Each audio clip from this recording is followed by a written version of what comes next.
자, 오늘 우리에게 주신 하나님의 말씀은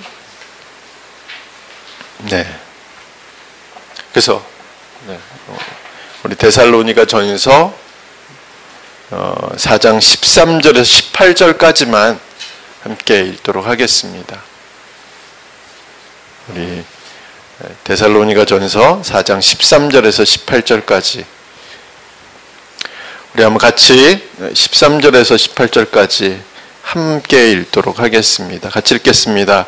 형제들아, 자는 자들에 관하여는 너희가 알지 못함을 우리가 원하지 아니하노니 이는 소망 없는 다른 이와 같이 슬퍼하지 않게 하려 함이라.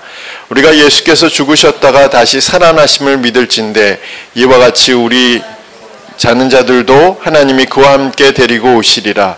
우리가 주의 말씀으로 너희에게 이것을 말하노니 주께서 강림하실 때까지 우리 살아남아 있는 자도 자는 자보다 결코 앞서지 못하리라. 주께서 호령과 천사장의 소리와 하나님의 나팔 소리로 친히 하늘로부터 강림하시리니 그리스도 안에서 죽은 자들이 먼저 일어나고 그 후에 우리 살아남은 자들도 그들과 함께 구름 속으로 끌어올려 공중에서 주를 영접하게 하시리니 그리하여 우리가 항상 주와 함께 있으리라. 그러므로 이러한 말로 서로 위로하라. 아멘. 자, 오늘은 주님을 기다리는 교회라는 제목으로 말씀을 함께 나누도록 하겠습니다. 생텍쥐 베리가 쓴 어린 왕자에 보면 이런 글이 기록되어 있습니다. 지난번에 한번 읽어드린 적이 있었던 것 같은데요. 내가 오후 4시에 온다면 난 3시부터 행복해지기 시작할 거야. 4시가 가까울수록 나는 점점 더 행복해지겠지. 그리고 4시가 다 되었을 때 나는 흥분해서 가만히 앉아있지 못할 거야.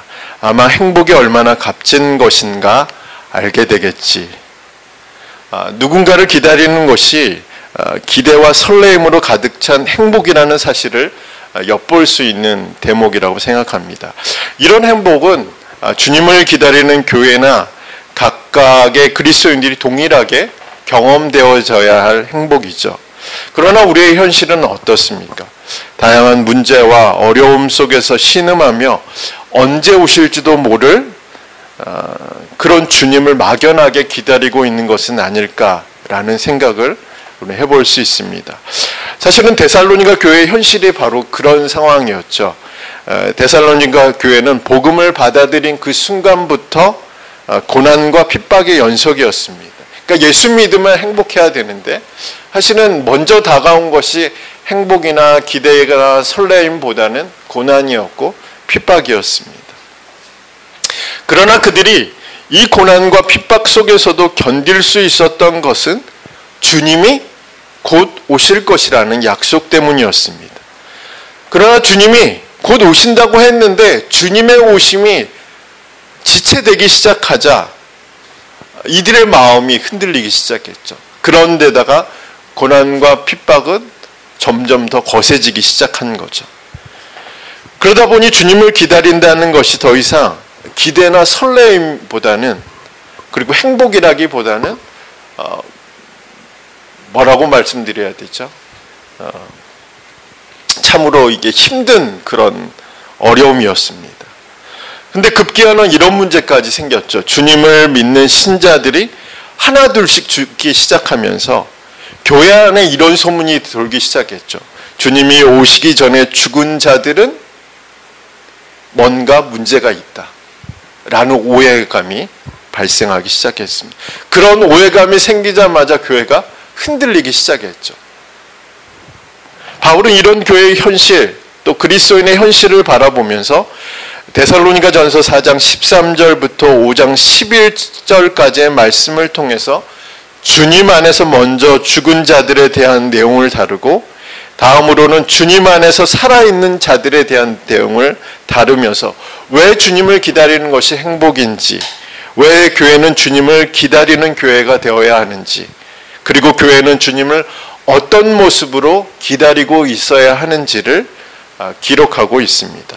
자, 우선 우리가 4장 13절에서부터 18절까지의 말씀을 먼저 살펴보면 이 말씀들은 주님의 재림 전에 죽은 그리스도인들로 인해서 슬픔과 낙심 속에 빠져 있는 교회를 위로하기 위해서 기록되어 있는 말씀이죠. 바울은 주 안에서 먼저 죽은 그리스도인들에 대해 설명하면서 뭐라고 먼저 말하고 있죠? 그들은 자는 자들이다 라고 말하고 있습니다. 바울이 자는 자들이라고 표현한 이유는 그들이 다시 깨어난다는 것을 말하는 것입니다. 다시 말해서 그들이 부활할 것이라는 암시가 잔다라는 이 말 속에 포함되어 있다는 것이죠. 바울은 그 근거로 14절의 말씀을 제시하고 있습니다. 우리 14절의 말씀을 다시 한번 읽어볼까요? 14절입니다. 우리가 예수께서 죽으셨다가 다시 살아나심을 믿을진대 이와 같이 예수 안에서 자는 자들도 하나님이 그와 함께 데리고 오시리라. 자, 14절에서 바울은 우리가 예수께서 죽으셨다가 다시 살아나심을 믿을진대라고 기록하면서 이 구절을 먼저 죽은 그리스도인들이 왜 죽은 자들이 아니라 자는 자들인지를 증명하는 근거로 이 14절의 말씀, 이 구절을 제시하고 있습니다. 그러니까 이 구절은 먼저 죽은 그리스도인들이 죽어서 사라질 존재들이 아니라 다시 부활할 것이라는 사실을 증명하는 말씀으로 이 구절을 사용하고 있다는 것이죠. 그래서 바울은 우리가 믿을진대, 우리가 믿는다면, 우리가 믿는다, 그렇다면 이라는 표현을 사용해서 우리가 믿는다면 당연히 그들의 부활이 확실하다는 것을 알 수 있게 된다라고 말하고 있습니다. 무엇을 믿는다고 말하고 있는 거죠? 주님이 죽었다가 다시 살아나셨다는 것을 믿는다면 당연히 주님 안에서 죽은 자들이 다시 살아나는 것도 믿을 수 있다라는 이야기를 하고 있는 거죠. 그러니까 우리가 믿는 거잖아요. 주님이 죽으셨다가 살아나셨다는 것을 믿잖아요. 근데 이거는 안 믿을 수 없다라는 거죠. 그리스도 안에서 죽은 자들이 다시 부활할 것이라는 사실을 이것을 못 믿으면 이것을 못 믿는 거예요. 내가 주님이 죽으셨다가 부활하셨다는 사실을 믿을 수 있다면 그 반대쪽에 뭐가 있죠? 그리스도 안에서 죽은 자들, 먼저 죽은 그리스도인들이 부활할 것이라는 사실도 믿을 수 있다. 그것을 바울이 증명하고 있다는 사실입니다.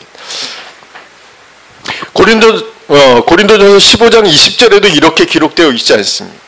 그러나 이제 그리스도께서 죽은 자 가운데서 다시 살아나사 잠자는 자들의 첫 열매가 되셨도다.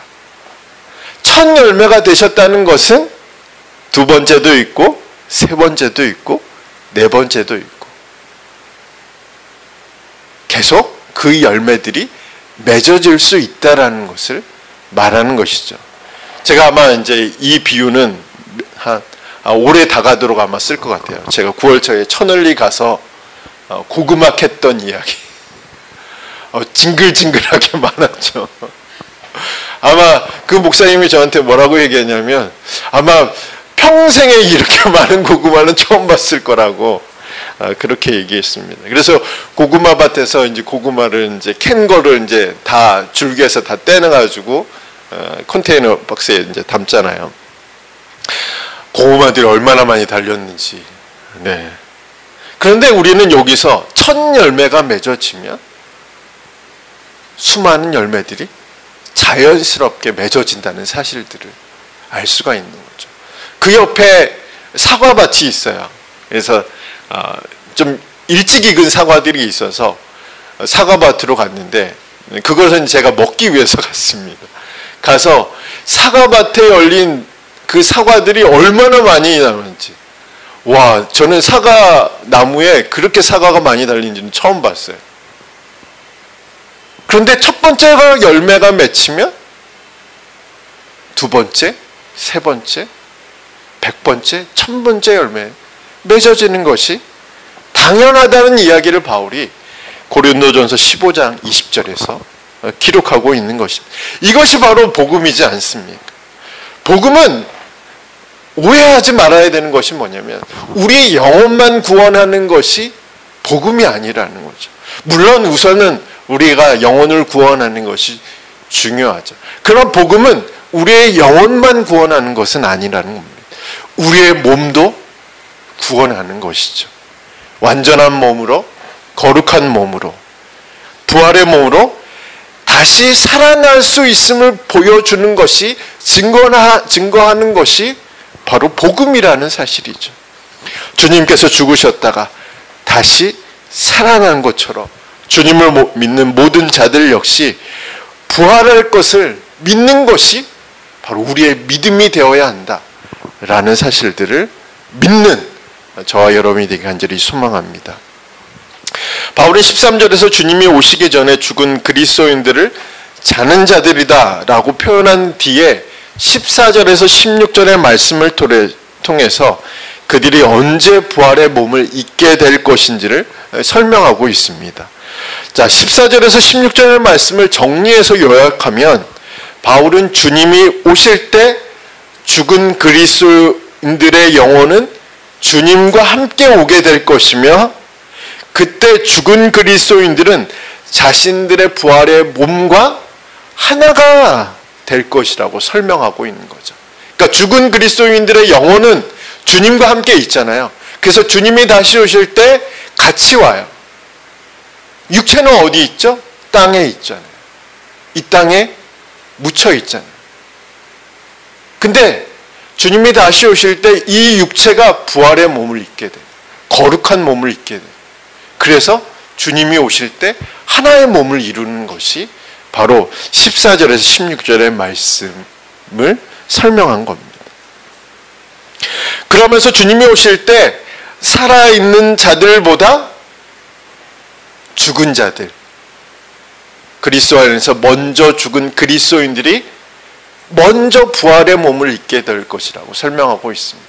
그러니까 데살로니가 교회에 어떤 일들이 있었냐면, 주님이 오시기 전에 죽은 그리스도인들이 문제가 있거나 아니면 다른 살아있는 그리스도인들보다 평가가, 상급이, 그리고 그들에 대한 인식이 매우 낮아진 상태에 있었다는 거죠.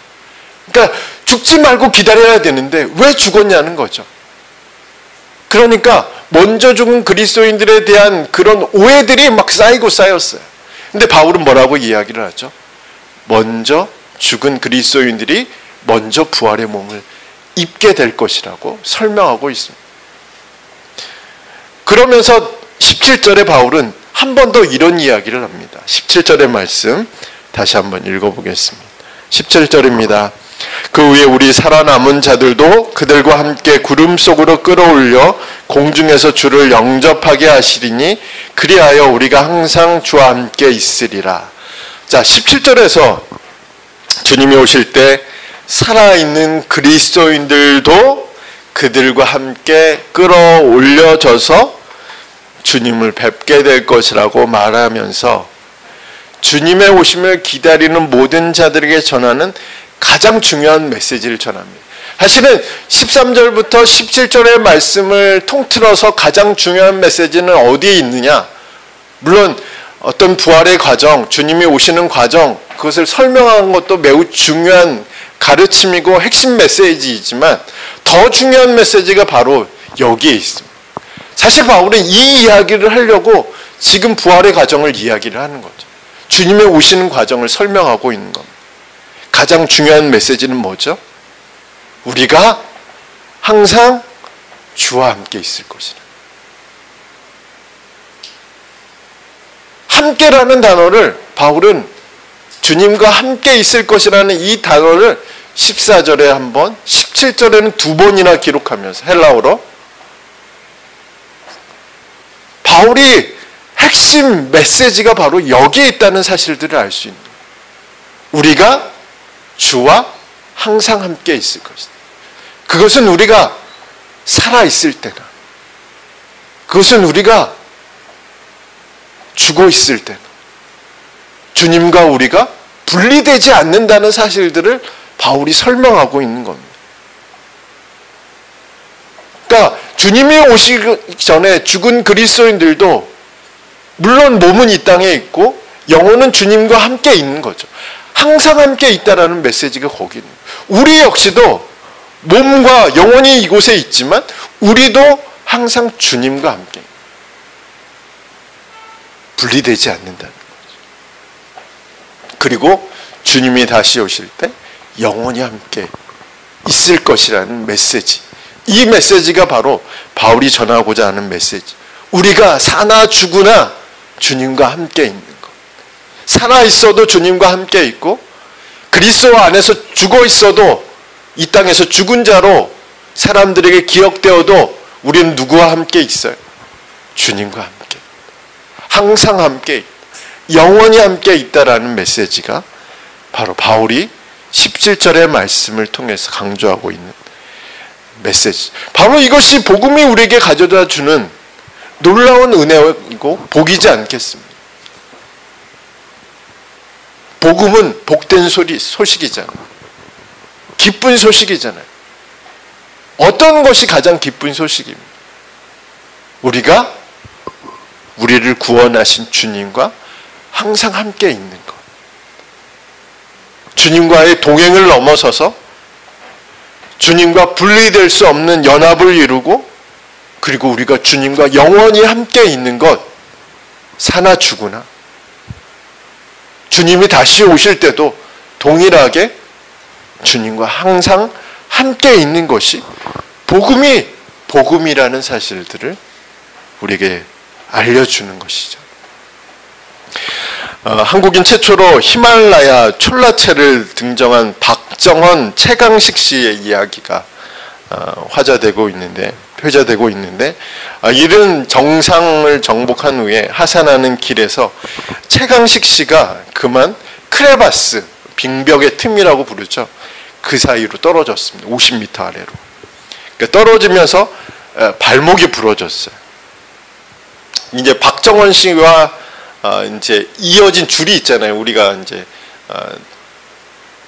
그런 등산에 가보면 서로 줄을 매고 함께 이제 등정하는 모습들을 우리가 볼 수 있는데 다행히 이 박정헌 씨와 이어진 줄 덕분에 생명을 건졌습니다. 그런데 위에 있던 이제 박정헌 씨가 갈비뼈 골절 때문에 이제 이 사람을 끌어올릴 수가 없는 거예요. 그래서 3시간을 사투했다고 합니다. 극심한 고통과 추위 속에서 이 최강식 씨를 끌어올리기는 참 불가능해 보였습니다. 이런 경우 대부분 어떻게 하냐면 줄을 끊어버린다고 합니다. 더 이상 이 사람을 끌어올릴 수 없는 상황이 됐을 때 산 사람은 살아야 되잖아요. 그래서 줄을 끊는다고 했는데 하지만 이들을 함께 죽고 함께 살기로 그렇게 결심을 했던 사이여서 3시간의 사투를 벌인 후에 간신히 그 사람 우리 최강식 씨를 끌어올렸습니다. 그래서 부상 때문에 이들은 이제 더 이상 산악인으로 살 수 없는 그런 삶으로 끝났지만 두 사람이 보여주는 어떤 사랑과 신뢰 그리고 두 사람을 이어준 줄에 대한 이야기가 지금도 산악인들 사이에 회자되고 있는 이야기라고 합니다. 죽음. 그 죽음은 예수님과 우리를 분리시킬 수 없다는 사실을 바울은 이야기하고 있습니다. 예수 믿고 죽은 그리스도인들은 그리스도와 분리되지 않았습니다. 살아있는 그리스도인들 역시 그리스도로부터 분리될 수 없습니다. 오히려 우리는 죽으나 사나 항상 주와 함께 있게 될 것입니다. 그러므로 이러한 지식과 믿음으로 우리의 기다림이 행복이라는 사실들을 우리가 잊지 않는 저와 여러분이 되기를 주님의 이름으로 축복합니다. 이제 우리는 5장 1절에서 11절까지의 말씀을 함께 살펴볼 텐데 주님을 기다리는 교회, 주님의 다시 오실 날을 기다리는 그리스도인들은 이 땅에서 어떻게 살아야 하는지를 바울이 1절에서 11절까지의 말씀을 통해서 우리에게 알려주고 있습니다. 일단 바울은 주님이 언제 오실 것인지 궁금해하는 데살로니가 교회 성도들에게 다음과 같이 말하고 있습니다. 우리 2절과 3절 우리 주보에 나와 있는데 한번 같이 읽어보도록 하겠습니다. 2절 3절입니다. 시작. 주의 날의 밤에 도둑같이 이를 줄을 너희 자신이 자세히 알기 때문이라. 그들이 평안하다 안전하다 할 그때에 임신한 여자에게 해산의 고통이 이름과 같이 멸망이 갑자기 그들에게 이르리니 결코 피하지 못하리라. 바울은 주님이 도적같이 오실 것이다. 그리고 임신한 여인에게 닥치는 산고와 같이 멸망이 갑작스럽게 이르게 될 것이라고 말합니다. 그러니까 사람들이 평안하다, 안전하다 외칠 그때에 주님이 다시 세상에 오셔서 세상을 심판하실 것이라고 말하고 있습니다. 하지만 바울은 주님을 기다리는 교회, 주님의 다시 오실 날을 기다리는 그리스도인들에게는 그날이 심판의 날이 아니라 구원의 날이고 부활의 날이 될 것이라는 사실을 말하기 위해서 5장 4절과 5절을 기록하고 있습니다. 그리고 6절의 말씀을 통해서 교회와 그리스도인들은 깨어 있어야 한다. 그리고 7절에서 11절 말씀을 통해서 교회와 그리스도인들이 낮에 속한 자의 삶을 살아야 한다라고 말하고 있습니다. 다시 말해서 바울은 교회와 그리스도인들은 세상의 유행과 세상의 가치와 세상의 방식에 빠져서 주님의 다시 오심을 깨닫지 못하는 영적으로 무감각한 상태, 영적으로 무능력한 상태, 영적으로 잠든 상태에 머물러 있지 말고 정신을 바짝 차리고 자신이 빛의 자녀이자 낮에 속한 자들임을 망각하지 말라고 당부하고 있는 말씀이 바로 5장 1절에서 11절까지의 말씀이죠. 그러나 우리는 그거 쉽지 않다는 사실을 알 수 있죠. 특히 데살로니가 교회 성도들처럼 고난의 터널을 진입해 있다면 아마도 시야가 좁아질 수밖에 없죠. 우리가 터널을 들어갔을 때 앞이 보이지 않는 현상을 블랙홀 현상이라고 부르죠. 그리고 터널에서 나왔을 때 우리에게 나타나는 현상이 화이트홀 현상, 눈부심 때문에 보이지 않는 것. 들어갔을 때는 어둡기 때문에 보이지 않는 현상. 그러니까 시야가 좁아지기 때문에 터널에서 사고가 많이 난다고 하죠. 터널 진입했을 때 그리고 터널에서 나갔을 때 사고가 많이 난다고 하는데 시야가 좁아질수록 어떤 일들이 발생하죠? 당연히 멀리 보지 못하는 거죠. 시야가 좁아졌기 때문에 바로 눈앞에 있는 현실에 집착할 수밖에 없는 거예요. 매몰될 수밖에 없는 거죠. 우리가 고난의 터널을 들어갔을 때도 그 터널을 지날 때도 동일한 현상이 나타나겠죠. 시야가 좁아질 수밖에. 멀리 내다보지 못하는 거죠. 길게 내다보지 못하는 거죠. 바로 눈앞에 있는 현실을 처리하기에 바쁜 우리의 모습들을 살펴볼 수 있습니다. 그래서 문제는 이런 일들이 반복되면 반복될수록 어떤 일이 일어나냐면 시야가 좁아지면 주님을 바라보고 주님의 오심을 기다리기보다는 현실에 매몰되어 있는 그리스도인, 영적으로 잠들어 있는 상태로 빠질 수밖에 없다는 사실들을 우리는 우리의 삶의 모습들을 통해서 알 수 있죠. 이때 해야 하는 것이 무엇일까요?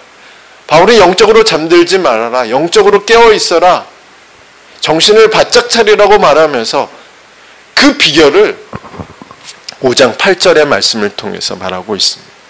우리가 영적으로 잠들지 않기 위해서 정신을 바짝 차리고 주님의 오실 날을 기다리면서 빛에 속한 자로서, 낮에 속한 자로서 살기 위해서 바울은 이 세 가지가 필요하다라고 말합니다. 자, 5장 8절의 말씀을 같이 읽겠습니다. 우리는 낮에 속하였으니 정신을 차리고 믿음과 사랑의 호심경을 붙이고 구원의 소망의 투구를 쓰자. 자, 바울은 고난과 핍박의 터널을 지나고 있는 데살로니가 교회 성도들에게 믿음과 사랑의 호심경을 붙이고 구원의 소망의 투구를 쓰라고 권면하죠. 우리는 여기서 다시 한번 바울이 강조하고 있는 믿음, 사랑, 소망이라는 단어를 접하게 됩니다. 바울은 이 세 단어를 영적으로 잠들지 않는 비결이라고 말하고 있습니다. 더 나아가 이 세 단어를 갑옷, 투구, 오늘날로 말하면 방탄복, 방탄모로 비유하고 있는 거잖아요. 그래서 완전 무장하라고 말하고 있는 거예요. 영적으로 잠들지 않게 하기 위해서, 우리가 정신을 바짝 차리고 살기 위해서는 이 세 가지로 완전 무장하라고 말하고 있습니다.